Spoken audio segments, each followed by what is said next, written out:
কাজের অভিযোগ তুলে শিবনিবাসের চূর্ণী নদীর ঘাট বাঁধানোর কাজ বন্ধ হওয়ার পর নতুন বছর এসে গেলেও এখনও পর্যন্ত কাজ শুরু না হয় ক্ষুব্ধ স্থানীয়রা।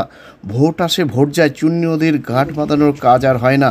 এই চূর্ণী নদীর স্থান ঘাট দ্রুত, এটাই এলাকার মানুষের দাবি। পঞ্চদশ অর্থ কমিশনের আর্থিক সহায়তায় নদিয়া জেলা পরিষদের তত্ত্বাবধানে চূর্ণী নদীর এই ঘাট বাঁধানোর কাজের শিলান্যাস হয়। পরে কাজও শুরু হয়। প্রসঙ্গত, বাংলার বর্গী আক্রমণের সময় মহারাজা কৃষ্ণচন্দ্র তার রাজধানী কৃষ্ণনগর থেকে শিবনিবাসে সরিয়ে আনেন।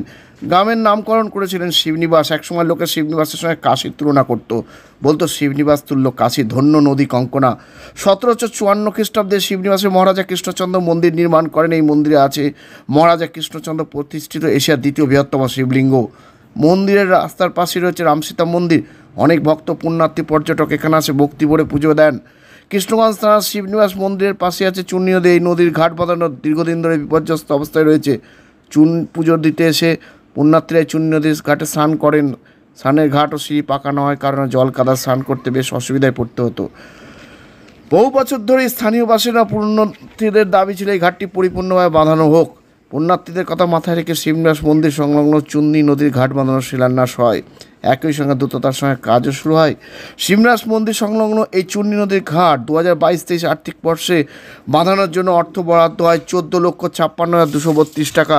2023 সালের মাঝামাঝি সময় ঘাট বাঁধানোর কাজ ঠিকাদার শুরু করেন, কিন্তু নিম্নমানের সামগ্রী ব্যবহার করেও সিঁড়ি ও ঘাটের কাজ হচ্ছে এই অভিযোগ তুলে এলাকার মানুষ কাজ বন্ধ করে দেয়। এ প্রসঙ্গে স্থানীয় জয়দেব সিংহ, মধুসূদন সিংহ ও রূপ ঘোষের বক্তব্য আমরা শোনাবো। আর এ নিয়ে আজকাল আগামী বিশেষ প্রতিবেদন। ভোট আসে ভোট যায়, চূর্ণী নদীর ঘাট বাঁধানোর কাজ আর হয় না।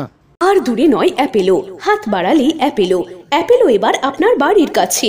ব্রেন, নার্ভ, কিডনি সহ শরীরের বিভিন্ন জটিল রোগে চেন্নাইয়ের নামী চিকিৎসকরা বসছেন কৃষ্ণনগরের পাত্র বাজারের অ্যাপেলো ইনফরমেশন সেন্টারে। স্বল্প ভিজিটে পাওয়া যাচ্ছে দেশের বিখ্যাত চিকিৎসকদের কাছ থেকে চিকিৎসার সুযোগ। তাই দেরি নয়, জটিল রোগের চিকিৎসার জন্য সত্বর চলে আসুন পাত্র বাজারের অ্যাপেলো ইনফরমেশন সেন্টারে। এখানে রয়েছে চিকিৎসার সমস্ত অত্যাধুনিক পরিষেবা। তাই প্রয়োজনে যোগাযোগ করুন 8001129623।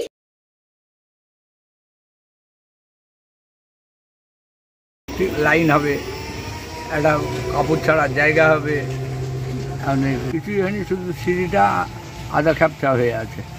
সেটা আপনি আটকে দিয়েছিলেন, কারণ কি? আটকানোর কারণটা কি ছিল? আটকানোর কারণ, সিঁড়ি যেখানেই হয়েছে দেখেছি শিক দিয়ে মাটি গর্ত করে শিক দিয়ে ওপরে শিক বেঁধে তারপর ট্যাকচার উঠেছে।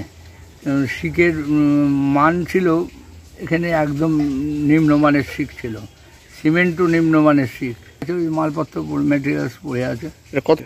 তা বোধহয় জ্যৈষ্ঠ মাস দিয়ে আসা মাস হয়। ঘাটটা আধঘাপচা করে রেখে দিয়ে চলে গিয়েছে।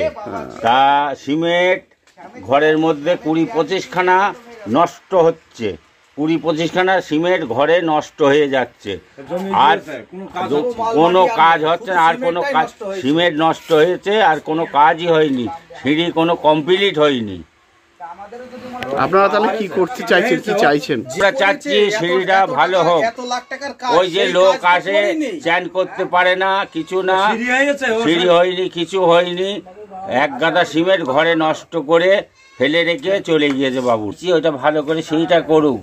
ওপারে কত যাত্রী এসে নামতে পারে না, পেছলে পড়ে মরে। আর যে ওই যে ওপরে যেটা করেছে, একটা লোক কেউ বসতে পারে না, কিছু করতে পারে না, ওটাকে ওপরে ঢালাই মতন করে দি, সমান করে দি, চলে গিয়েছে। এই বলে ওরা ওদের ধরা সেখানে বসবে, ওদের ধরা হয়েছিল।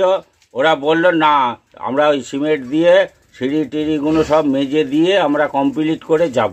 সেই থেকে আর আসার, এটা সেই শ্রাবণ মাসের আগে। সিঁড়িটা আজকে দীর্ঘদিন হয়ে পড়ে আছে এই ইনকমপ্লিটভাবে, কিন্তু পুণ্যার্থীরা এখানে আসে এই শিব মন্দিরে জল ঢালতে।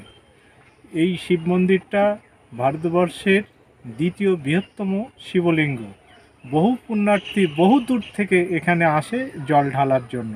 কয়েক মাস যাবৎ আগে এই সিঁড়িটা হয়েছিল, হয়ে ইনকমপ্লিটভাবে পড়ে রয়েছে, আর কোনো কাজ হচ্ছে না। এই সিঁড়িটা করতে 14,56,232 টাকা খরচ হয়েছে। যদি এই সিঁড়িটা অবিলম্বে কমপ্লিট হতো তাহলে যত পুণ্যার্থী আসছে তাদের জল দিতে এবং জল তুলতে এবং স্নান করতে অনেক সুবিধা হবে। না না, এটা অসম্ভব, এটা কোনোদিনই হতে পারে না।